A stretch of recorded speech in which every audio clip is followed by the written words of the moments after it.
क्या हुआ?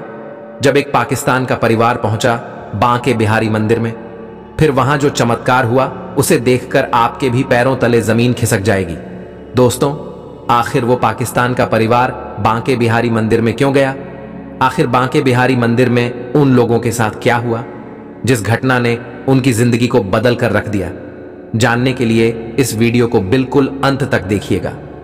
वीडियो शुरू करने से पहले एक बार कमेंट बॉक्स में जय श्री राधे कृष्ण जरूर लिखिएगा। साथ ही इस चैनल को सब्सक्राइब कर लीजिए और बेल आइकॉन क्लिक कर लीजिए। दोस्तों, यह घटना है 1945 की। उस वक्त पाकिस्तान का विभाजन नहीं हुआ था। लाहौर के कुछ हिंदू परिवार के लोग वृंदावन घूमने आए। उन सभी का स्वभाव बड़ा ही मधुर था। सबसे पहले तो उन सभी ने वृंदावन के सभी मंदिरों में जाकर दर्शन किए। फिर आप पहुंचे बांके बिहारी मंदिर में। फिर उनके मन में एक भाव जागृत हो गया कि जिन बांके बिहारी के स्थान पर आए हुए हैं, अगर वहीं से हमारे बेटे के लिए कन्या मिल जाए तो हमारा भाग्य ही बदल जाएगा। अगर यहां से हमारी बहू हमारी घर में रहने आएगी तो हमारे घर में भी बांके बिहारी जी की पूजा प्रारंभ हो जाएगी। ऐसा भाव रखकर उन्होंने पंडितों से पूछा।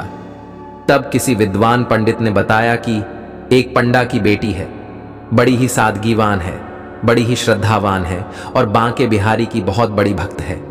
उसी से ही अपने बेटे की शादी करवा दीजिए। फिर वे लोग पूछते पूछते उस कन्या के घर पहुंचे।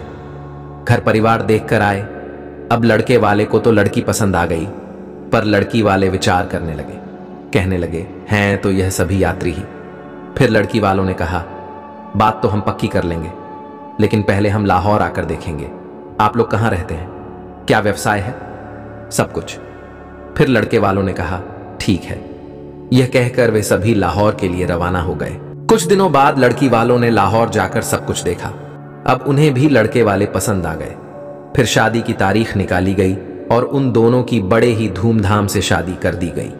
अब शादी के बाद कन्या को लाहौर जाना पड़ा, पर कन्या का बांके बिहारी जी के प्रति स्नेह बहुत ज्यादा था। वो लगातार बांके बिहारी जी से एक ही प्रार्थना करती थी, मुझे अपने आप से कभी अलग मत होने देना, मैं जी नहीं पाऊंगी। अब लाहौर जाकर एक विवाहिता की दिनचर्या में वो ढलने लगी। संध्या भजन करना, अपने लाला की सेवा करना और परिवार वालों का ख्याल रखना। एक दिन उसके ससुराल में ऐसी घटना घटी जिसे जानकर परिवार के सभी लोगों के रोंगटे खड़े हो गए। कन्या उठी और अपने ससुर जी से कहने लगी, पिताजी, मेरे बांके बिहारी जी मुझसे बातें करते हैं।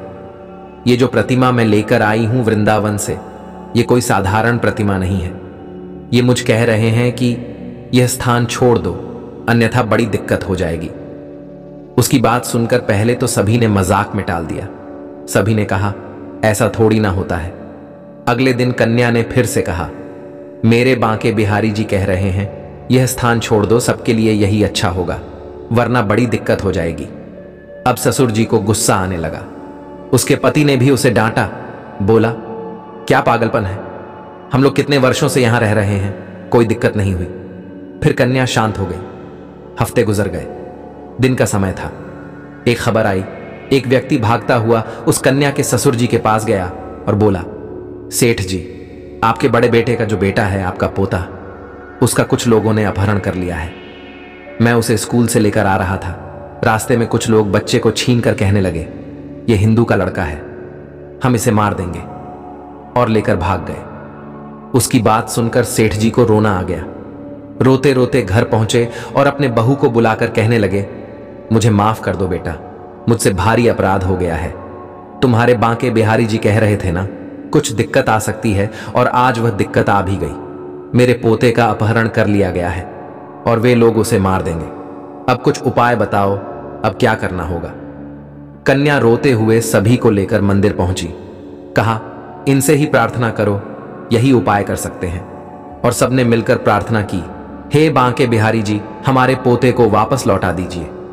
कुछ समय व्यतीत हुआ। तभी अचानक से एक पुलिस वाला आया और कहने लगा, क्या यह छोटा सा बालक आपका है? देखकर सभी प्रसन्न हो गए और कहने लगे, हां, हमारा ही है।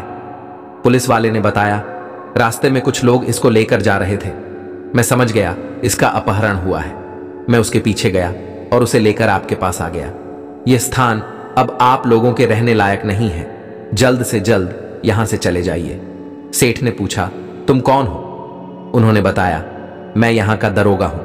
मैं फिर से बता रहा हूं, यह स्थान आप लोगों के रहने लायक नहीं है। दरोगा की बात सुनकर शाम के समय सेठ जी 1 किलो मिठाई लेकर पुलिस स्टेशन जाने लगे।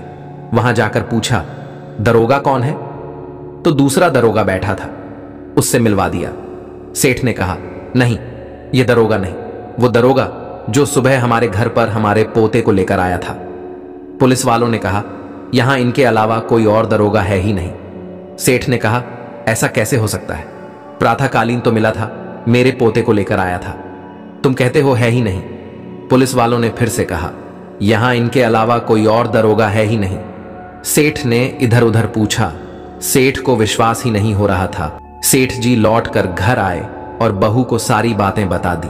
बहू ने रोते हुए कहा, वो दरोगा कोई और नहीं बल्कि मेरे बांके बिहारी जी ही दरोगा बनकर आपके पोते को लौटाने के लिए आए हुए थे और खुद कहकर गए हैं, यह स्थान हमारे रहने लायक नहीं है। पिताजी, अब तो समझिए और यहां से चलिए। बहू ही बात मानकर सेठ जी ने पूछा, तो कहां चले? बहू ने कहा, हमारा तो एक ही स्थान है, वृंदावन, जहां बांके बिहारी जी विराजमान हैं। तब सभी लोग वृंदावन के लिए रवाना हो गए। आज भी वो परिवार वृंदावन में ही रहता है। इस सच्ची घटना के बारे में आपका क्या कहना है? हमें कमेंट बॉक्स में जरूर बताइएगा। अगर आपको यह वीडियो पसंद आया तो वीडियो को लाइक करें, कमेंट करें और इस वीडियो को ज्यादा से ज्यादा शेयर करें। जय श्री राधे कृष्ण।